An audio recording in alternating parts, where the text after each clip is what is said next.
ತದ್ವಯಂ. ಪುರಾಣ ಆಚಾರ್ಯರು ತಾತ್ಪರ್ಯ ಭಾಷ್ಯ ಎರಡರಲ್ಲಿಯೂ ಕೂಡ ಇದೇ ಅರ್ಥ ಬರುವ ಸ್ಕಂದ ಪದ್ಮಪುರಾಣದ ಬ್ರಹ್ಮಾಂಡ ಪುರಾಣದ ಉಲ್ಲೇಖ ಮಾಡಿ ಇಡೀ ಶಾಸ್ತ್ರ ವೇದಾದಿ ಶಾಸ್ತ್ರಕ್ಕಿಂತ ಉತ್ತಮವಾದದ್ದು ಮಹಾಭಾರತ. ಮಹಾಭಾರತದಲ್ಲಿ ಸಾರಭೂತವಾದ ಎರಡು, ಒಂದು ವಿಷ್ಣು ಸಹಸ್ರನಾಮ, ಮತ್ತೊಂದು ಭಗವದ್ಗೀತಾ. ಅದು ಜ್ಞೇಯಂ ಪಾಠ್ಯಂಚ ತದ್ವಯಂ. ಅರ್ಥ ತಿಳ್ಕೊಳ್ಳುವ ಮೊದಲು ಜ್ಞೇಯ ಯಾರು ಹೀಗೆ ಹೇಳಿಲ್ಲ, ಇದಕ್ಕೆ ಮಾತ್ರ ಹೇಳಿದ್ದಾರೆ. ಅರ್ಥಜ್ಞಾನವನ್ನು ಮೊದಲು ಮಾಡಿಕೊಳ್ಬೇಕು, ಅದರ ನಂತರ ಪಾಠ್ಯ ಪಠನ ಮಾಡಬೇಕು. ಅದರಲ್ಲಿ ಕೂಡ ವಿಷ್ಣು ಸಹಸ್ರನಾಮಕ್ಕೆ ಒಂದೊಂದು ನಾಮಕ್ಕೂ ಕೂಡ 100 ಅರ್ಥ ಇದೆ. ಒಂದು ಸರ್ತಿ ವಿಷ್ಣು ಸಹಸ್ರನಾಮ ಪಾಲನ ಮಾಡಿದರೆ ಭಗವಂತನ ಲಕ್ಷ ಗುಣಗಳನ್ನು ಹೇಳಿದ್ದಾರೆ. ಲಕ್ಷಾಲಂಕಾರ, ಲಕ್ಷ ಗುಣದ ಅಲಂಕಾರ. ಅದರ ಅರ್ಥ ತಿಳ್ಕೊಳ್ಬೇಕು. ಒಂದು ಅರ್ಥ ತಿಳ್ಕೊಂಡ್ರೂ ಸಾಕು. ಯಾಕಂದ್ರೆ ಅರ್ಥ ಒಂದಾದರೂ ತಿಳ್ಕೊಂಡು ಮಾಡಬೇಕು. ಅದನ್ನು ನಾವು ಅರ್ಥ ತಿಳ್ಕೊಳ್ಳೋದೇ ಮಾಡ್ತೀವಿ. ಯಾಕಂದರೆ ಮಂತ್ರ ಅದಾಗಬೇಕಾದ್ರೆ ಮನನ ಹತ್ರ ಇದೆ. ಅರ್ಥ ಮನನ ಮಾಡಿದ್ರೆ ದಕ್ಷಿಣ ಕೊಡುತ್ತೆ. ಇಲ್ಲದ್ರೆ ಸುಮ್ಮನೆ ಮನೆಯಲ್ಲಿ ಕುತ್ಕೊಳ್ಳೋದಕ್ಕಿಂತ ಬಂದು ಪಾರಾಯಣ ಬಹಳ ವಿಶೇಷ. ದೇವರು ರಜೆ ಕೊಟ್ಟಿರುವಂಥದ್ದು ಆಕಸ್ಮಿಕವಾಗಿ. ಇನ್ನೂ ದೇವರು ಅನುಕೂಲ ಮಾಡಿಕೊಟ್ಟರು ಮನೆಯಲ್ಲಿ ಕೂತ್ಕೊಂಡ್ರೆ ಬಹಳ ಬೇಸರ. ಆದ್ದರಿಂದ ಇನ್ನೂ ಮನೆಗೆ ಕೂತ್ಕೊಳ್ತೀರಿ ಅಂದರೆ ಅದಕ್ಕೆ ವಿಷಾದ, ತುಂಬ ವಿಷಾದ ವ್ಯಕ್ತಪಡಿಸಬೇಕಾಗತ್ತೆ. ಹಾಗಾಗಿ ಒಳ್ಳೆಯ ಅವಕಾಶ ದೇವರು ಕೊಟ್ಟಿದ್ದಾನೆ. ಅರ್ಥಜ್ಞಾನ ಪುರಸ್ಸರವಾಗಿ ಅದನ್ನು ಮೊದಲು ತಿಳ್ಕೋ, ಮತ್ತೆ ಪಾಠ್ಯ ಪಠನ ಅಂತ ಹೇಳಿದ್ದಾರೆ. ಇದು ಕೃಷ್ಣನ ವಿಭೂತಿ ವೈಭವವನ್ನು ಹೇಳ್ತಕ್ಕಂತಹ ಅಧ್ಯಾಯದಲ್ಲಿ ವೃಷ್ಣೀನಾಂ ವಾಸುದೇವೋಸ್ಮಿ ಅಂತ ಹೇಳಿದ್ದಾರೆ. ನೀನುಂಟದತ್ತ ಯಾದವರಲ್ಲಿ ನಾನು ತಿಲಕ ಶ್ರೇಷ್ಠ. ಪ್ರತ್ಯಕ್ಷ ವಿಭೂತಿ ರೂಪ, ಪ್ರತ್ಯಕ್ಷ ಕಾಣ್ತಕ್ಕಂಥದ್ದು ಈ ಭಗವದ್ ರೂಪ. ಯಾದವರಲ್ಲಿ ಕೃಷ್ಣ ಶ್ರೇಷ್ಠ, ಅದು ಪ್ರತ್ಯಕ್ಷವಾಗಿ. ಇನ್ನೊಂದು ಕಡೆ ಕುತ್ಕೊಂಡ್ಬಿಟ್ಟು ಅದಕ್ಕೆ ವೈಶಿಷ್ಟ್ಯ ಕೊಡೋದು ಬೇರೆ, ಸ್ವಯಂ ತಾನು ವಿಶಿಷ್ಟ. ಮೇಲ್ನೋಟದ ಅರ್ಥ ಇಷ್ಟು. ವರದರಾಜ ಅರ್ಥ, ಇನ್ನೊಂದು ಅರ್ಥ ವರದರಾಜ. ವೃಷ್ಣೇ ಚೋದಸ್ವ ಸುಷ್ಠುತಿಂ ಅಂತ ವೇದದಲ್ಲಿ ವೃಷ್ಣಿ ಅಂದರೆ ಅಭಿಷ್ಟ ಸೇಚಕ. ಅಭಿಷ್ಟದ ಮಳೆಯನ್ನ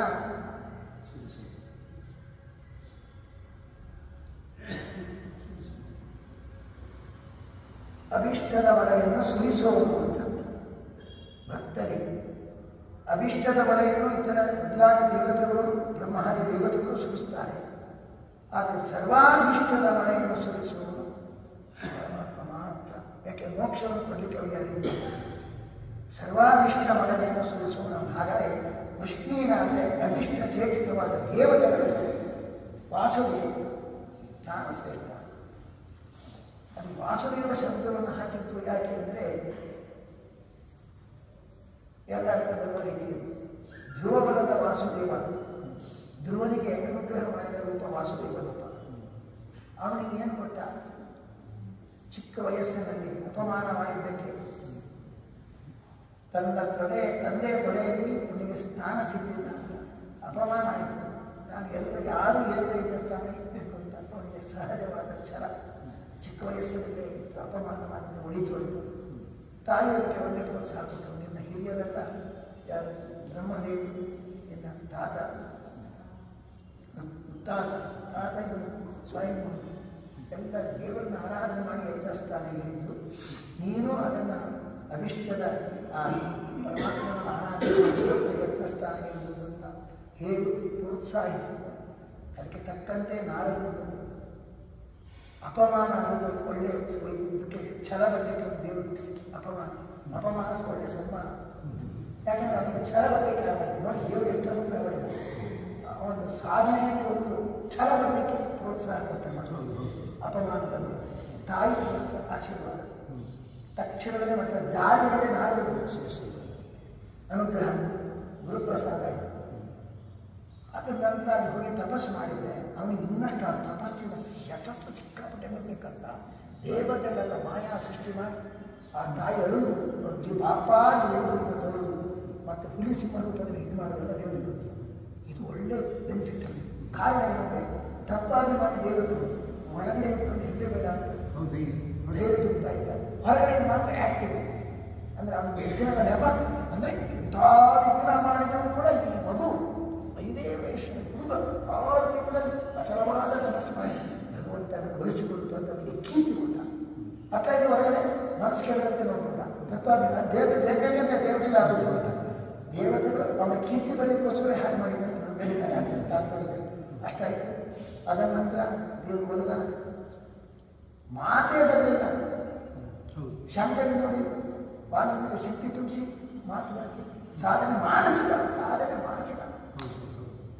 ಅದರ ನಂತರ ಅನುಗ್ರಹ ಮಾಡಿ ಎಲ್ಲ ಹೇಳ್ತಾರೆ, ನಿಮಗೆ 2 ಕಂಟಕರಲ್ವ, ಒಂದು ಮಲತಾಯಿ ಸವತಿ, ಇನ್ನೊಂದು ಮಗ ಉತ್ತಮ, ಇವರು ಕೂಡ ಬೇಗೊಟ್ಟು 36,000 ವರ್ಷ ತನಕ ನಿಮಗೆ ಆಯುಷ್ಯ, ಅಖಂಡ ಭೂಮಂಡಲ ಆಧಿಪತ್ಯ, ಮತ್ತೆ ಇಂದ್ರಿಯ ಪಾಠ, ಬೆಡ್ ರೆಸ್ಟ್ ಆಯುಷ್ಯ.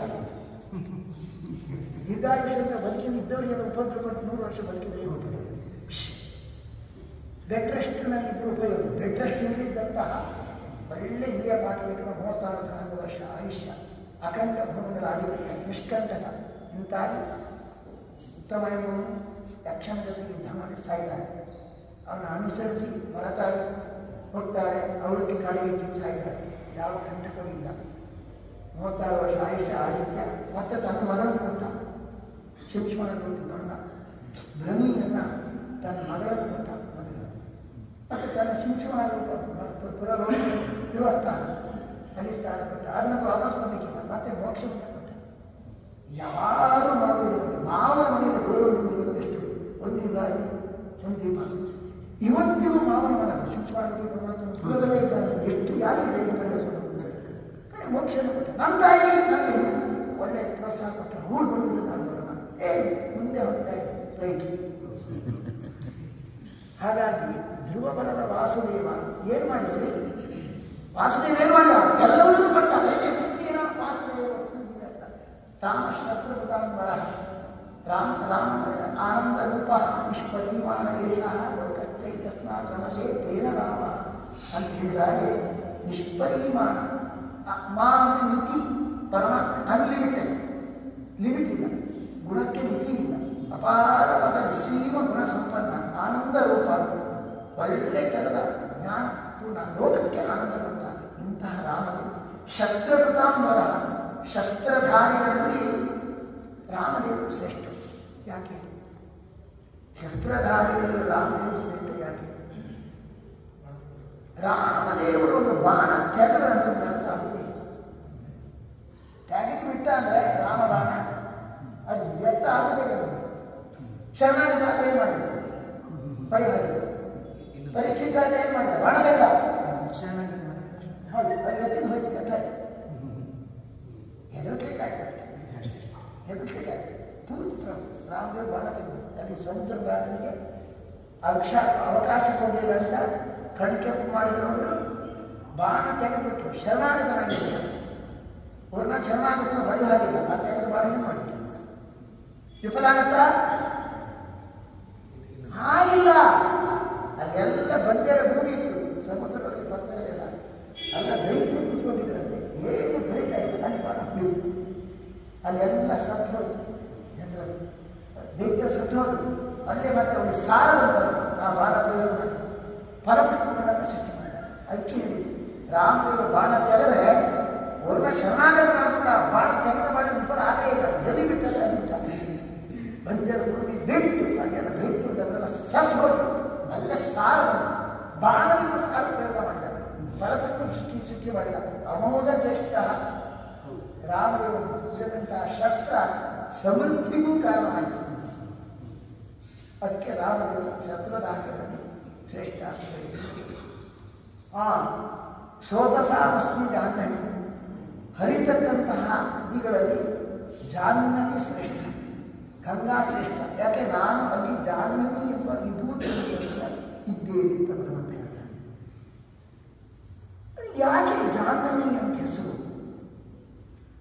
ಜಹತಾಂ ಅವನ ಜಾನ. ಜನರು ದೇವರು ಯಾಕೆ ಹಚ್ಕೊಳ್ಳಲ್ಲ? ನಮ್ಮನ್ನು ದೇವರು ಯಾಕೆ ಹಚ್ಕೊಳ್ಳಲ್ಲ? ಸತ್ಯ ಹೇಳಿ, ನಮ್ಮನ್ನು ದೇವರು ಯಾಕೆ ಹಚ್ಚಿಕೊಂಡು ಅನುಗ್ರಹ ಮಾಡಲ್ಲ? ಕಾರಣ ಏನು? ನೀವು ಬಿಡಲಿಲ್ಲ, ನೀವು ಬಿಡುವುದಿಲ್ಲ. ನೀವು ಕೂಡ ನಾನು ಸರ್ಕೊಂಡಿದ್ದೀವಿ, ನಾನು ಸ್ವಾಮಿಗೆ ಹೇಳಿದೆ, ನಾವು ಬಿಡಲಿಲ್ಲ. ನಾವು ಶಕ್ತಿಯನ್ನು ಬಿಟ್ಟು ಕೆಲಸ ಮಾಡೋದು. ಉದಾಸೀನ, ರಜೆ ಇಟ್ಟು ಬರೋದು. ಸಿಕ್ಕಾಪಟ್ಟೆ ಉದಾಸೀನ. ನೀವು ಶಕ್ತಿ ಖರ್ಚು ಮಾಡಲಿಕ್ಕೆ ತಯಾರಿಲ್ಲ, ನೀವು ಬಿಡಲಿಕ್ಕೆ ಶಕ್ತಿ ತ್ಯಾಗ ಮಾಡಲಿಕ್ಕೆ ತಯಾರಿಲ್ಲ, ಯಾವುದೊಂದು ಪರಿಶ್ರಮ ಕೊಟ್ಟು ಕೆಲಸ ಮಾಡಲಿಕ್ಕೆ ತಯಾರಿಲ್ಲ.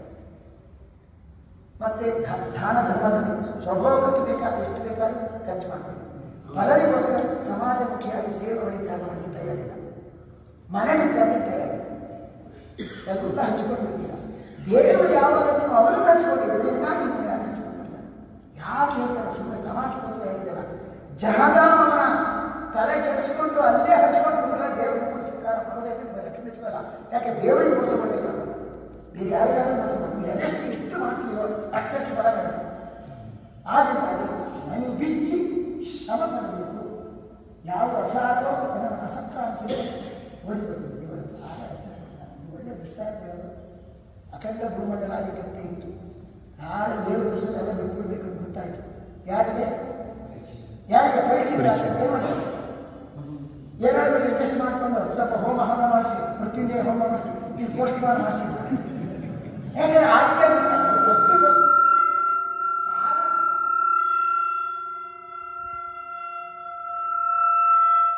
ಭಾಗವತ ಕೇಳಲಿಕ್ಕೆ ಎಷ್ಟಿಗೂ ಅಷ್ಟು ಆಯುಷ್ಯ ಇದ್ದೇ ಇತ್ತು. ಸಾಕು, ಭಾಗವತ ಕೇಳಲಿಕ್ಕೆ ಎಷ್ಟೊಂದು ಹೇಳಿದೆ. ಇನ್ನು ಏಳನೇ ದಿನದಲ್ಲಿ ಅಂತ ಭಾಗವತ ಕೇಳಿದ್ರೆ ಸಪ್ತಾಹಕ್ಕೆ ಅಡ್ಜಸ್ಟ್ ಮಾಡ್ಕೊಂಡ್ಬಿಟ್ಟ. ಇನ್ನು ಜಾಸ್ತಿ ಪೋಸ್ಟ್ ಮಾರ್ ಮಾಡಿ ಎಲ್ಲ ಇದ್ದರೆ ಸ್ವಲ್ಪ ಅಡ್ಜಸ್ಟ್ ಮಾಡೋಣ ಅಂತ ಮೃತ್ಯುಂಜಯ ಹೋಮಕ್ಕೆ ನಾವು ಮಾಡಿ ಪೋಸ್ಟ್ ಮಾರ್ ಮಾಡಲೇ ಇಲ್ಲ. ಯಾಕೆ ಅಂದರೆ ಎಲ್ಲರೂ ಆಯುಷ್ಯಕ್ಕೆ ಅಲ್ಪದ್ದೇ ಅವರಿಗೆ ಮುಂದೆ ಉಂಟು. ಹಾಗಾಗಿ ಇಲ್ಲ ನಾವೇ ಬಿಟ್ಟುಕೊಳ್ಬೇಕು, ಯಾವುದು ನಮ್ಮ ಹಿಂದೆ ಬರೋಲ್ಲ ಅಂತ ಅಸಾರ ಅನಿತ್ಯ ಅಂತ ಹೇಳ್ಕೊಂಡು ಎಲ್ಲ ಬಿಟ್ಟು ಗಂಗಾ ನದಿಗೆ ಬಂದರೆ ಗಂಗಾಧರನನ್ನು ಕಳಿಸಿದರು. ಗಂಗಾಧರ ರುದ್ರದೇವರು ಶಿಕಾರರು ಭಾಗವತ ಗಂಗಾವನ್ನು ಪಾಲ್ಪಡಿಸಿ ಹೇಗೆ ಬಿಟ್ಟು ಬಂದದಕ್ಕಿದಲ್ರಿ ಈ ಮನೆಯಲ್ಲಿ ಕುತ್ಕೊಂಡ್ರೆ ಆಗ್ತಿತ್ತ? ಈಗ ಹಿಂದಿನ ಕಾಲದಲ್ಲಿ ಕಾಶೀಪುರ ಮುಕ್ತಿ ಏನಾದ್ರು ಮನೆಯ ತನಕ ವೃದ್ಧ ಮಕ್ಕಳು ಮರಿಮಕ್ಕಳು ಅವರು ನೋಡಿ ಅವರ ಆಟ ಮಾಡಿ ಮನೆಯಲ್ಲೇ ಅಡ್ಜಸ್ಟ್ ಆಗಲಿ ತಯಾರಾಗ್ತಾರೆ. ದಿನ ಹಚ್ಕೊಳ್ತಾರೆ ಸಿಕ್ಕಾಪಟ್ಟೆ. ಅವರು ನಾನು ಹಚ್ಕೊಳ್ಳಲ್ಲ, ಅದು ಬಿಟ್ಟು ಬನ್ನಿ ನಾನು ರಕ್ಷಣೆ ಕೊಡ್ತೇನೆ, ಅದು ಒಳ್ಳೆಯದಿದೆ. ಜಹತಾಂ ಅವನ ಮನೆ ಬಿಟ್ಟು ಬಂದ ಅಸಾರ ಅಂತ ಅವನ ಭಗವಂತ ರಕ್ಷಣೆ ಕೊಟ್ಟು ಮೋಕ್ಷಕ್ಕೆ ಬರ. ಇದೆಲ್ಲ ಹಾಗಾಗಿ ಅಸಾರವಾಗಿ ಅನಿತ್ಯವಾಗಿ ತಿಳ್ಕೊಂಡು ಹಚ್ಕೊಳ್ಳದೇ ಇದ್ದರೆ ದೇವರು ಹಚ್ಚಿಕೊಂಡು ರಕ್ಷಣೆ ಮಾಡ್ತಾನೆ. ಇದು ಗ್ಯಾರಂಟಿ. ಇದನ್ನು ನಾವು ಅರ್ಥ ಮಾಡಿಕೊಂಡು ಎಗಸ್ಟ್ ಆಗಲಿಕ್ಕೆ ಪ್ರಯತ್ನ ಪಡಿಸಿ. ಯಾವುದಕ್ಕೆ ಬಿಟ್ಟು ಬಂದು ಸ್ವಲ್ಪ ಸಾಧನೆ ಬಿಟ್ಟಲ್ಲಿ ಹಾಗೆ ಚಿಕ್ಕಬಿಟ್ಟು ಹಚ್ಕೊಂಡ್ಬಿಡ್ತಾರೆ. ಪ್ರವಚನದಲ್ಲಿ ಇದರಲ್ಲೆಲ್ಲ ನೋಡ್ತಾ ಇರಲ್ಲ. ಆನ್ಲೈನ್ ಅದಕ್ಕೆ ಇದು ಶಕ್ತಿ ಬಿಟ್ಟು ತಯಾರಿಲ್ಲ. ಕರೋನಾದಂತಂದಾಯ್ತು, ಏನು ದಾಡಿ ಏನು ಅಲ್ಲ. ಕೆಲವರು ತೊಂದರೆ ಇರ್ಬೋದು ಹೇಳಿದ್ದ. ಆದರೆ ಇದು ಸ್ವಲ್ಪ ಹೇಳಿದ್ದೇನೆ. ಈಗ ಪಾರಾಯಣ ಆರಂಭ